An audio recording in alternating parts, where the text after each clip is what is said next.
On va peut-être passer à la question suivante, alors dont je ne connais pas l'auteur, et qui est plus pratique, si j'ose dire. Quelles idées, quelles propositions auriez-vous pour faire avancer la protection des mineurs, surtout les enfants, tout en préservant les piliers de l'état de droit, comme la présomption d'innocence? C'est pas moi qui vais répondre, ce sont plutôt Je crois que nos nous invités. l'avons, ce système, ça s'appelle le système policier et judiciaire, c'est-à-dire que ce n'est pas une dénonciation sur la place publique, c'est une dénonciation entre les mains de la justice, puisqu'aujourd'hui on n'a pratiquement plus le droit de dire que les faits sont prescrits, donc on peut y aller très longtemps, pendant très longtemps.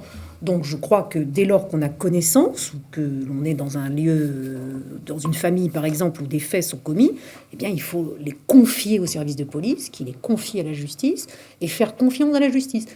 Je vous l'ai dit avec vraiment la limite qui est le temps, mais si on est bien accompagné et si on a affaire à des bons professionnels qui savent recueillir la parole de l'enfant, avec un temps d'ailleurs, c'est intéressant de voir que le récit, quel qu'il soit, n'est même pas enfermé dans le temps. C'est-à-dire vous allez porter plainte, vous déposez plainte, et on vous écoute. On ne vous dit pas, vous avez 10 minutes pour me raconter. Donc vous avez le temps. Il y a une forme quand même d'accueil de la parole aujourd'hui, compte tenu des apports législatifs successifs, qui font que je crois qu'aujourd'hui, on peut déposer plainte, l'affaire est confiée à la justice, elle n'est pas mise sur la place publique. Il y a donc un secret de l'enquête et un secret de l'instruction, qui est un aussi des piliers de notre droit, et que la présomption d'innocence, eh bien, c'est jusqu'à ce que l'on ait déterminé si oui ou non la personne dénoncée a commis les faits, en acceptant le contradictoire, le débat, en acceptant qu'on recherche des preuves, que ce n'est pas récit contre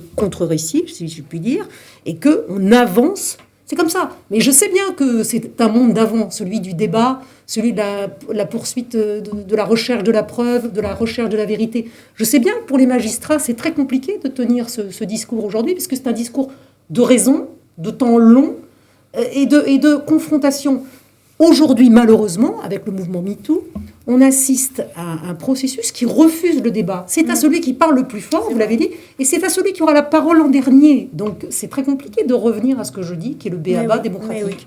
Je nuance un tout petit peu. Oui, C'est-à-dire que dans cette question, comment faire avancer la protection de l'enfance, etc., il y a en filigrane la doxa actuelle qui est que rien n'est fait pour la protection de l'enfance.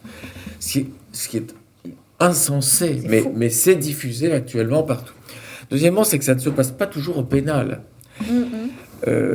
Bien plus souvent, on ne va même pas jusqu'au pénal, ce sont des allégations devant un juge aux affaires familiales pour s'opposer, par exemple, à un droit de visite et d'hébergement, à des vacances, etc. Et puis c'est d'une complexité inouïe, parce que la parole de l'enfant n'est pas toujours une parole, peut-être un symptôme, et elle n'émane pas toujours de l'enfant. Parce que quand on dit la parole de l'enfant, on imagine l'enfant qui dénonce son père, son beau-père, c'est clair, il m'a fait ci, il m'a fait ça. Mais c'est pas comme ça, ou c'est pas toujours comme ça.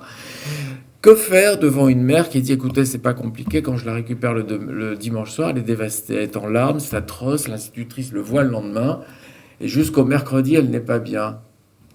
Donc je l'ai beaucoup interrogée, au bout de quelques mois, elle a fini par parler. On appelle ça, si vous voulez, en jargon de psychologie du témoignage, un dévoilement sollicité, c'est-à-dire que un enfant anxieusement interrogé par une mère inquiète finit par confirmer les craintes de la mère. Mais alors, dans les recommandations actuelles, c'est terrible. Maître Badia y a fait allusion tout à l'heure. On demande effectivement que le parent mis en cause soit immédiatement placé sur orbite, avec suspension du droit de visite et d'hébergement. Donc ça veut dire qu'au mieux, on aura la mise en place d'un point rencontre, avec éventuellement un enfant apeuré, à qui on dira pour apaiser ses craintes, ne t'inquiète pas, tu ne seras jamais seul avec lui, tu seras protégé. Donc on voit, et puis ça dure effectivement très très longtemps. Mais voilà, la parole de l'enfant relève du slogan. Il faut savoir que quand on analyse un dévoilement, c'est un métier, ça s'appelle analyse de la fiabilité d'un dévoilement. C'est pas lorsqu'on dit il faut croire, mais l'expert il n'est pas là pour croire, il est là pour décrypter. Eh bien, dans l'analyse de la fiabilité d'un dévoilement, sachez que le contenu de la révélation, il m'a fait ci, il m'a fait ça, n'est qu'un des très nombreux paramètres. Il faut contextualiser le dévoilement quand la révélation a-t-elle surgi? Comment? Quelles ont été les toutes premières questions posées à l'enfant? De quelle façon? Par qui? Avec quel talent? Avec quelle charge anxieuse? Etc. C'est extrêmement complexe. Donc, la parole de l'enfant est un slogan. Bon, ça marche très bien sur une affiche. Mais en justice, c'est un petit peu plus compliqué que ça. Et on n'aboutira pas forcément à des notions de coupable ou pas coupable, parce que ce ne sera pas forcément pénalisé. Mais si un juge manque de courage, ouvre le parapluie, met en place une suspension du droit de visite et d'hébergement, peut-être parfois pour très longtemps, les dégâts sont irréparables. Ça n'a plus aucune importance après, parce que qu'est-ce qui va se passer? On va dire, bon, voilà, l'enquête pénale est close, il n'y a plus de problème, etc. L'enfant, entre-temps, elle est passée de l'âge de 3 ans à l'âge de 8 ans, ou 9 ans, ou 10 ans. Mais vous croyez qu'elle a envie de revoir son abuseur? Parce que elle a grandi avec cette conviction. C'est mort. Et on n'a même plus besoin de l'allégation. Il suffit de dire, c'est impossible, je ne peux quand même pas la mettre de force dans la voiture, elle se roule par terre, elle hurle de peur. Je ne peux pas, je ne peux rien faire. Et c'est fini. Échec et mat. Donc, je ne dis pas qu'il ne faut rien faire, je voudrais juste lutter contre le simplisme ambiant. Croire, ne pas croire, etc. Oui. Mais malheureusement, on nous dit aujourd'hui, avec les recommandations de la Civis, il ne faut pas seulement croire l'enfant, il faut croire la mère. Et protéger l'enfant, c'est protéger la mère. En particulier, par exemple, du délit de non-représentation d'enfant. Il ne faut plus que quelqu'un puisse se plaindre de ne pas voir ses enfants. Parce que s'il y a une allégation, il est légitime que la mise en cause ne voit plus ses enfants. Voilà. Donc c'est malheureusement beaucoup plus complexe que la logique pénale auteur-victime. C'est une logique qui demande de la subtilité, de la nuance, du professionnalisme, une absence totale de militantisme et un peu de courage accessoirement. Et des litiges comme cela, il en existe de très très nombreux. C'est ça qu'il faut bien comprendre. C'est qu'effectivement, on n'en entend pas parler parce que ça n'est pas médiatisé. Mais c'est ce cas précis de droit de visite disputé entre deux parents avec une allégation de la mère contre le père sont très très nombreux.